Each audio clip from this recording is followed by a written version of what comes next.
बिस्मिल्लाहिर्रहमानिर्रहीम। अस्सलाम वालेकुम काश्तकार भाइयों, आज का जो हमारा जो टॉपिक है वो कुछ ज़िम्मेदार भाइयों की तरफ से सवाल है कि हमने चारा लगाया लेकिन उसकी अच्छी ग्रोथ नहीं हो रही, उसके पत्ते सुर्ख से हो रहे हैं तो उसकी ग्रोथ भी रुक गई है। तो इसका क्या हल है? ये क्या कोई बीमारी है या कोई खुराक की कमी है? तो ये कोई बीमारी नहीं है, यानी कि जो पत्ते उसके सुर्ख या ब्राउन कलर के हो जाते हैं तो ये बीमारी नहीं है। ये अलामत ज़ाहिर करती है कि इस ज़मीन के अंदर इस पौधे को फास्फोरस कम मिली है, यानी फास्फोरस की कमी की अलामत वो ज़ाहिर करता है।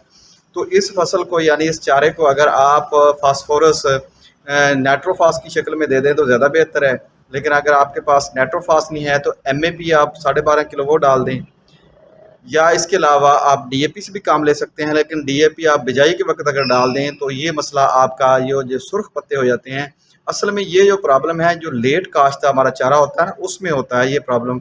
उसकी जो पहली कटाई है वो इतनी अच्छी नहीं आती, तो लिहाजा ये जो मसला है ये असल में फास्फोरस की कमी है। तो लिहाजा आप फास्फोरस की कमी को दूर कर दें, चाहे वो आप नाइट्रोफास डाल लें, चाहे DAP डाल लें, चाहे MAP डाल लें, या अगर आपकी ज़मीन करलाठी सख्त है तो आप बिजाई के वक्त उस पर SSP भी डाल सकते हैं और साथ यूरिया मिला के। तो इनमें से कोई भी जो आपकी ज़मीन जिस तरह की है उसके मुताबिक आप इनमें से कोई भी फास्फोरस खाद डाल के इस मसले का हल किया जा सकता है। आपके जो चारे का वो बेहतरीन पैदावार आ जाएगी। तो आज के मैसेज ज़मींदार भाइयों की इतना ही। मज़ीद ज़रूरी मालूमात हासिल करने के लिए किसान दोस्त टेक्नोलॉजी यूट्यूब चैनल को सब्सक्राइब करें, लाइक करें, शेयर करें, ताकि हर आने वाली नई ज़रूरी मालूमात आपको बर वक्त मिल सके।